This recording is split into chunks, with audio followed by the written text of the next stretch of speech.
প্রথমে আমার বাড়িতেই আমি জনগণের সঙ্গে দেখা সাক্ষাৎ করি। তারপর মুরলীধর জিপিতে একটা আমার প্রোগ্রাম ছিল, সভা ছিল। মুরলীধর জিপি থেকে সেখানে একটা সভা করি।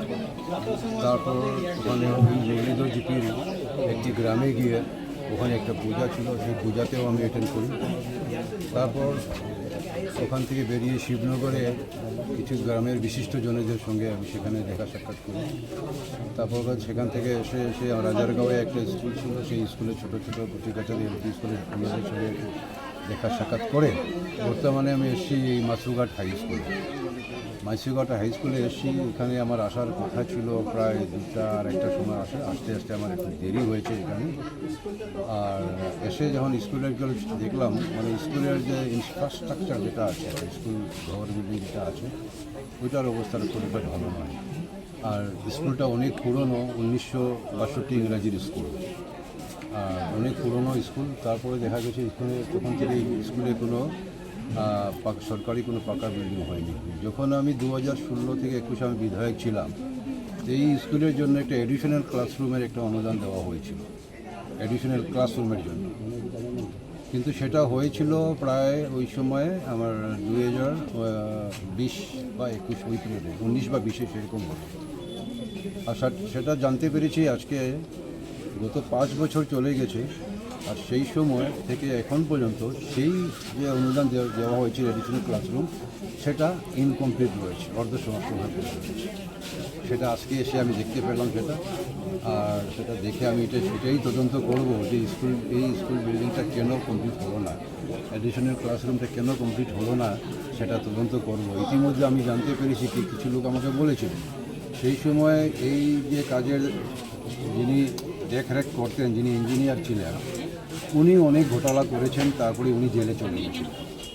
উনি জেলে যাওয়ার পর এরকম কয়েকটা স্কিম এইভাবে অর্ধসমাপ্ত হয়ে পড়ে গেছে। তারপরে আমি গত 5 বছর তো আমি ছিলাম না, তো এই 5 বছর আমি আবার এসেছি। তো যতগুলো স্কিম এইভাবে পড়ে রয়েছে, প্রত্যেকগুলো স্কিম আমি এখন আবার দেখবো, সেইগুলোকে এনকোয়ারি করবো কেন পড়ে রয়েছে বা কেন কী হয়েছে, টাকাগুলো কোথায় গেল, কী হলো, সেটা একটা আলাদা চ্যাপ্টার, সেটা আমি দেখবো। কিন্তু এই স্কুলের এডিশনাল ক্লাসরুম না, এই স্কুলের নতুন বিল্ডিংয়ের দরকার, নতুন বিল্ডিংয়ের দরকার। আর সেই বিল্ডিংয়ের জন্য আমি খুব তাড়াতাড়ি আমি ইতিমধ্যে সভা করেছি, সভাতে আমি বলিনি। সভাতে বললে সবাই শুনবে, সবাই একদম চেয়ার আপ হবে, ফুর্তি হয়ে যাবে, আর যদি আসতে দেরি হয়। কিন্তু আমি চেষ্টা করব খুব তাড়াতাড়ি এই যে 1962 ইংরেজি যে স্থাপিত যে হাই স্কুল রয়েছে, এখানে একটা নতুন একটা সুন্দর একটা অত্যাধুনিক যদি বিল্ডিং করতে পারি, তাহলে আমি ভাববো আমি নিজে ধন্য যে বাচ্চাদের জন্য, স্কুলের স্টুডেন্টদের জন্য আমি কিছু করতে পেরেছি। অনেক পিছপড়া সমষ্টি ছিল বরকলা। আর 2016 থেকে যখন 2021 পর্যন্ত আমি যখন ছিলাম, তখন বরকলাকে অনেক দূর আমি এগিয়ে নিয়ে গেছিলাম। কিন্তু 2021-এ যখন আমি ছিলাম না, আর তখন অরাজকতা চলেছে এখানে আমাদের বিজেপির কোনো বিধায়ক ছিলেন না, যার ফলে স্কুলে, হসপিটালে, অফিসে, বাজারে যেখানেই দেখেন সেখানেই অনেক কিছু মানে উল্টাপাল্টা মানে হচ্ছে, যেগুলো নাকি আপনারা বলছেন ইতিমধ্যে। মানে কোনো একটা জায়গায় গিয়ে আমি দেখতে পাচ্ছি না যে ভালো ব্যবস্থা কিছু রয়েছে। স্কুলের অবস্থা আপনার দেখলেনি। গতদিন আপনি যেটা বললেন, কস্তুরবা গান্ধী স্কুলে গেছিলাম, সেখানে গিয়ে আমি দেখেছি মানে এখানের অনেক অসুবিধা বা অনেক কিছু হয়েছে সেখানে, মানে অনেক অসুবিধা, দুর্নীতি যেগুলো হয়েছে এইগুলো আমাদের বিধায়ক না থাকার জন্য হয়েছে। এইবার আমি একটা স্কুল আমি তন্ন করে যাব, প্রত্যেকটা স্কুলে গিয়ে আমি দেখব কোন স্কুলে কীরকম হচ্ছে। শুধু স্কুল বলে নয়, স্কুল রয়েছে, কলেজ রয়েছে, আমার এলাকায় ইউনিভার্সিটি রয়েছে, আসাম ইউনিভার্সিটি রয়েছে, NIT রয়েছে, মেডিকেল রয়েছে, আর অনেক হসপিটাল রয়েছে। বরকলা সমষ্টিতে অনেক কিছু রয়েছে। আর প্রত্যেকটা জায়গায় আমি ভিজিট করব ধীরে ধীরে। আর যেগুলো জায়গায় যত অসুবিধা রয়েছে ওগুলোকে আমি ঠিক করবো।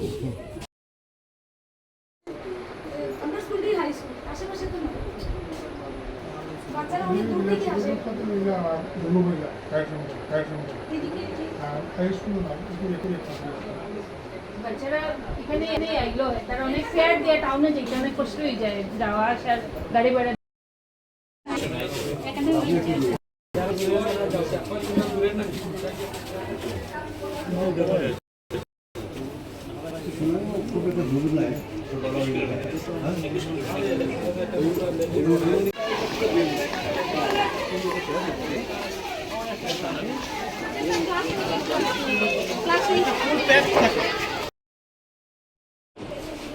বাগানে 40% স্টুডেন্ট আছে আমাদের এখানে।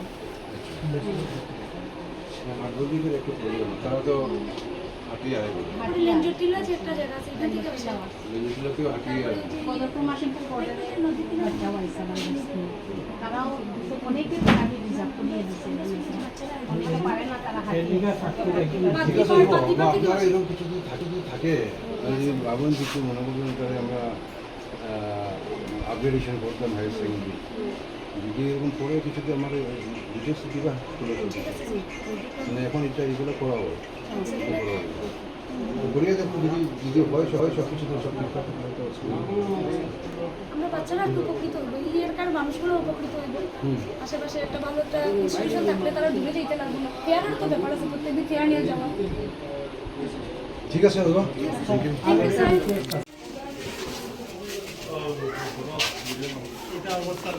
এটা ফ্ল্যাটের পিছনে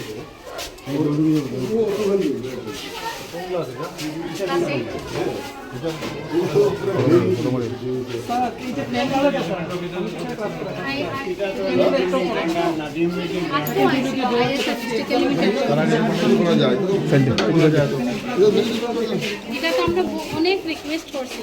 এরপরে ভূমিকম্প দিলে বা তুফান দিলে না বাংলা ওইসব বাংলা না বাংলা বাংলা এখানে